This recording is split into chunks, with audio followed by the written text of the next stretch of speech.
Hello friends, welcome to the Sapna's Homeschooling YouTube channel, and today we are going to solve 4.3 There's a Hole in the Bucket poems pointers. नमस्कार विद्यार्थ्यांनो, आज आपण There's a Hole in the Bucketचे pointers बघणार आहोत.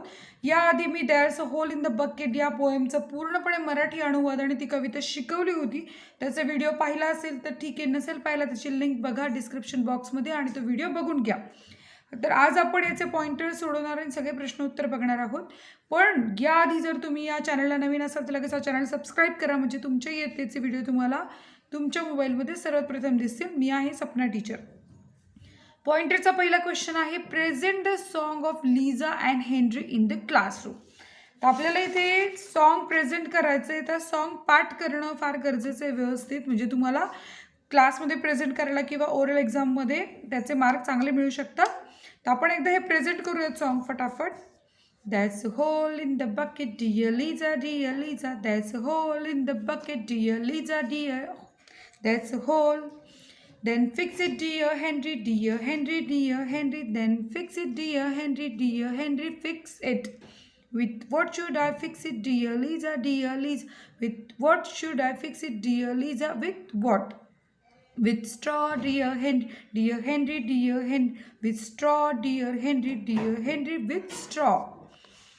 Then, but the straw is too long, dear Lisa, dear Lisa. The straw is too long, dear Lisa, too long. Then cut it, dear Henry, dear Henry, dear Henry. Then cut it, dear Henry, dear Henry. Cut it. With what shall I cut it, dear Lisa, dear Lisa? With what shall I cut it, dear Lisa? With what?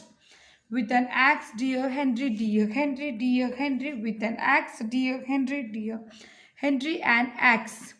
But the axe is too dull, dear Lisa, dear Lisa. The axe is too dull, dear Lisa, too dull. Then sharpen it, dear Henry, dear Henry, dear Henry. Then sharpen it, dear Henry, dear Henry. Sharpen it. With what should I sharpen it, dear Lisa, dear Lisa? With what should I sharpen, dear Lisa? With what? With a stone, dear Henry, dear Henry, dear Henry. With a stone, dear Henry, dear Henry, a stone. But the stone is too dry, dear Lisa, dear Lisa. The stone is too dry, dear Lisa, too dry. Then wet it, dear Henry, dear Henry, dear Henry. Then wet it, dear Henry, dear Henry. Wet it. With what should I wet it, dear Lisa, dear Lisa? With what should I wet it, dear Lisa? With what? With water, dear Henry, dear Henry, dear Henry. With water, dear Henry, dear Henry. With water. But how shall I get it, dear Lisa, dear Lisa? But how shall I get it, dear Lisa? But how? In the bucket, dear Henry, in the bucket. Dear Henry, dear Henry, in the bucket, dear Henry, dear Henry, in the bucket. But there's a hole in the bucket, dear Lisa, dear Lisa. There's a hole in the bucket, dear Lisa, dear Lisa. There's a hole. तर अशा प्रकारे आपली ही कविता झालेली आहे. या कवितेचा पूर्ण अर्थ मी सांगितला आहे, बघून घ्या तो व्हिडिओ. त्याची लिंक पण देते मी डिस्क्रिप्शन बॉक्समध्ये. सेकंड क्वेश्चन आहे, list the objects and actions mention in the poem. आता या एकूणच कवितेमध्ये ऑब्जेक्ट्स आणि ॲक्शन्स, आता ऑब्जेक्ट म्हणजे काय, वस्तू, आणि ॲक्शन्स म्हणजे कृती. तर किती वस्तू आणि काय काय कृती करायला सांगितल्यात कवितेत आपण ते लिहायच्या आहेत. ऑब्जेक्ट आणि ॲक्शन अशा दोन रो करून घ्यायच्या. पहिली आहे बकेट होल, ही ऑब्जेक्ट. Fix it, action. दुसरा स्ट्रॉ, कट इट. तिसरा axe, sharpen it. Stone, wet it. अशा प्रकारे ह्या ऑब्जेक्ट आहेत आणि हे ॲक्शन्स आहेत. आता थर्ड जो क्वेश्चन आहे, rewrite the song in the form of simple dialogue between Henry आणि लिझा. आता हे जे सॉन्ग आहे पूर्ण, ते इथे दोघांचा संवाद आहे. एक म्हणजे लिझा आणि एक म्हणजे हेनरी, या दोघांचा संवाद ही पूर्ण कविता आधारित आहे. तर यांनी काय म्हटलं की तुम्ही एक सिम्पल डायलॉग करा, त्या दोघांचा सिम्पल डायलॉग. आपण सिम्पल डायलॉग लिहिलेला इथे दोघांचा, तो लिहून घ्या उत्तर. Henry, dear Liza, come and see there's a hole in the bucket. ये आणि बघ त्यात बीळ आहे त्या बकेटला. Liza, then fix it dear Henry. अरे मग ते बुजव. Henry, with what should I fix it dear Liza. मी कशाने ते बुजू, कशाने नीट करू ते. हेनरी, बट द स्ट्रॉ, ती म्हणते take a straw and fix it. अरे ती गवताची काडी घे किंवा ती लाकडाची काडी घे आणि मग ते फिक्स कर.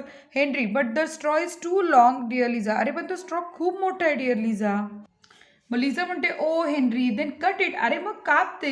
Henry dear Liza with what shall I cut it. मी कशाने कापू ते. Liza dear Henry take and axe and cut it. अरे ती कुऱ्हाड घे आणि काप. Henry dear Liza and axe is too dull.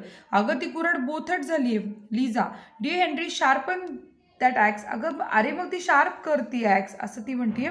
Henry म्हणते but the Liza with what should I sharpen it. मी कशाने येतं ती काप शार्प करू. Liza dear Henry take a stone and sharpen it. अरे दगड घेऊन दगडावर घास ना. ते हेनरी म्हणतो dear Liza stone is too dry. पण तो दगड कोरडा आहे ना. कोरड्या दगडावर शार्प नाही करतायत कुऱ्हाड. Liza dear Henry wet the stone and sharpen it. अरे तो दगड ओला कर आणि शार्प कर. Henry dear Liza with what should I wet it. मी कशाने ओलं करू दगडाला. Liza dear Henry take water and wet that stone. अरे पाणी घे आणि ओला कर दगड. Henry how shall I get the water. तर मला पाणी कसं मिळणार. Liza dear Henry in the bucket. अरे बादलीत घेऊन ये पाणी. Henry dear Liza there's a hole in the bucket. झालं परत गोष्ट फिरली आहे की सुरुवात झाली there's a hole in the bucket आणि एंड पॉईंट झाला there's a hole in the bucket. आलं लक्षात. सो त्या बादलीला बिळ आहे पाणी घेऊच शकत नाही. तर प्रॉब्लेम परत सुरू होतो की त्या पाण्यात बिळाचं करायचं काय. येते का लक्षात. सो अशा प्रकारे सिम्पल डायलॉग केला. लिहून घ्या व्यवस्थित. फोर्थ क्वेश्चन आहे present the story line of the poem in the form of circular flowchart. आता फ्लोचार्ट म्हणजे काय. तक्ता जो असतो ना उतरता तक्ता त्याला फ्लोचार्ट म्हणतो आपण. बॉक्सेस आणि मग लाईनने असतो. पण आता आपल्याला सर्क्युलर करायचं. तर स्पेसिफिकली सांगितलं सर्क्युलर फ्लोचार्ट. गोलाकार फ्लोचार्ट करायचा. कारण सुरुवात झाली there's a hole in the bucket आणि नंतर ते फिरून परत there's a hole in the bucket राहिले. त्यामुळे गोलाकार ही गोष्ट फिरती. आपण सर्क्युलर फॉर्ममध्ये करायचा प्रयत्न करू. माझ्यापेक्षा चांगलं लिहिता येत असेल तर माझ्यासोबत शेअर करा. हरकत नाही आहे. हे बघा सुरुवात झाली there's a hole in the bucket. नंतर Liza suggested to Henry fix it with a straw. Liza त्याला म्हणते ना की स्ट्रॉने फिक्स कर. त्यानंतर straw was too long so Liza told Henry to cut with axe. Third axe was too dull so Liza told Henry to sharpen it. Henry asked what should I sharpen axe. तर Liza told him take a stone and sharpen it. Henry told Liza stone was too dry. Liza said wet a stone with water. Henry ask how shall I get it. Liza told in the bucket there's a hole in the bucket. So अशा प्रकारे पूर्ण story circular फॉर्ममध्ये फिरलेली आहे. बघून घ्या व्यवस्थित आणि लिहून काढा. आता आपण नेक्स्ट क्वेश्चन बघूया. क्वेश्चन 5 आहे plural form of the following nouns. Hole holes, axe axes, stone stones, bucket buckets. Note the plural activity activities. ॲक्टिव्हिटीचं ॲक्टिव्हिटीज होतं कारण वाय जाऊन IES लागतो. स्टोरीचं स्टोरीज होतं कारण वाय जाऊन IES लागतो. फेरीचं फेरीज होतं कारण वाय जाऊन IES लागतो. Okay. Question number 6 form pairs make a list of 10 everyday problems and their solutions. आता आपल्याला दररोज येणारे काय काय समस्या ज्यांच्यावर आपल्याला सामोरं जावं लागतं आणि त्याचे सोल्युशन्स आपल्याला सांगायचे आहेत. या प्रश्नाचं उत्तर प्रत्येकाचं वेगळं असू शकतं की प्रॉब्लेम्स आपले प्रत्येकाचे वेगळे असेल त्यामुळे वेगवेगळे सोल्युशन्स येतील. मी फक्त एक्झाम्पल म्हणून तुम्हाला 10 प्रॉब्लेम्स अँड ते सोल्युशन दाखवते आहे. First problem ink pen is not working properly. माझं शाईचं पेन चालत नाही नीट. By another one. दुसरा विकत घ्या. Second gas is finish. Gas संपलाय. Solution always keep extra gas at home. तुमच्याजवळ कायम एक एक्स्ट्रा गॅस ठेवत जा म्हणजे प्रॉब्लेम होणार नाही. Third pencil not sharpening properly. Pencil शार्पच होत नाही. Solution use proper sharpener. Dropping a biscuit into your drink. तुमच्या दुधामध्ये बिस्किट कधी पण खायला गेलात तर पडतं. काय करायचं. Use a spoon. आता गंमतशीर पण सोल्युशन असू शकतात. असं काही नाही की आपल्याला सिरियसच प्रॉब्लेम पाहिजे. 5 फेल इल. आजारी पडलो. Visit to a doctor. डॉक्टरना जाऊन भेटायचं. 6 स्टेन्स ऑन क्लोथ. कपड्यांवर डाग पडतात. Solution use detergent. पावडर वापरा. 7 टॅप इज लिकिंग. आमचा नळ गळतोय. Solution change a tap or change a tap washer. Washer म्हणजे माहिती आहे ना ती रिंग असते मध्ये ती बदला किंवा नळच बदला. 8 प्रॉब्लेम काय नेट प्रॉब्लेम. ऑनलाईन एज्युकेशन चालू आहे सध्या व्हिडिओ येतात. नेट प्रॉब्लेम आहे. Solution check net connection. Always late for school. रोज शाळेला उशीर होतो. सोल्युशन काय wake up early and do your work fast. रोज शाळेला उशीर होतो तर लवकर उठा आणि पटपट काम करा. आणि 10वा प्रॉब्लेम आहे homework is incomplete. Solution do your homework regularly. रोज अभ्यास करा म्हणजे होमवर्क इनकम्प्लीट होणारच नाही. आता आपला सेकंड लर्निंग अबाउट लँग्वेज. भाषेविषयी समजून घेऊयात अभ्यास करूयात. बघा काउंटिंग अँड मेजरिंग. काउंट म्हणजे मोजणे मापणे मापण करणं आणि मोजणे. Note that we can count holes, axes, stones etcetera. म्हणजे आपण बीळ मोजू शकतो, कुऱ्हाडी मोजू शकतो, दगड मोजू शकतो. That is why they have plural forms. म्हणून त्यांना अनेक वचने रूप आहेत.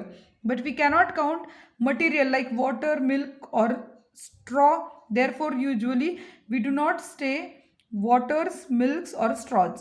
आपण जे मोजू शकतो ना त्याचं अनेक वचन होतात. जे मोजू शकत नाही त्याचे अनेक वचन होत नाहीत, हे डोक्यात ठेवा.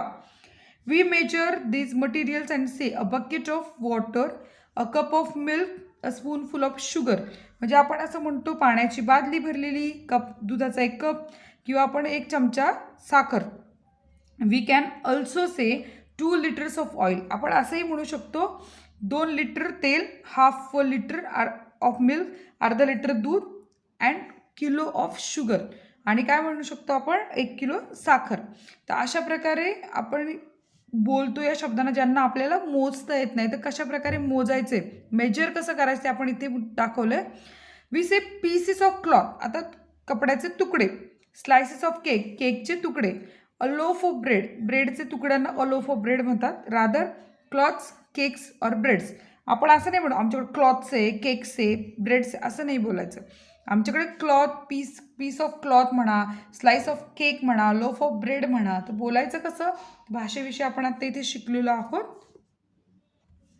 जसं I want cup of hot chocolate, मला एक कप चॉकलेट द्या ना, असं आपण म्हणू. I want a piece of chocolate, मला एक चॉकलेटचा तुकडा पाहिजे. आय वॉन्ट 2 मिल्क्स, हे बोलणार का बरोबर नाही, मला 2 दूध द्या असं नाही. You mean you want 2 saucers of milk. ती म्हणते तू 2 सॉसर्स ऑफ मिल्क म्हणायचं आहे का, मग उत्तर बरोबर आहे. So in this way we have completed our pointers, we have solved all the questions. If you like this video, please like it, please share it and subscribe this channel. We'll meet in next video, and the next video is fantastic shops. Okay, bye bye.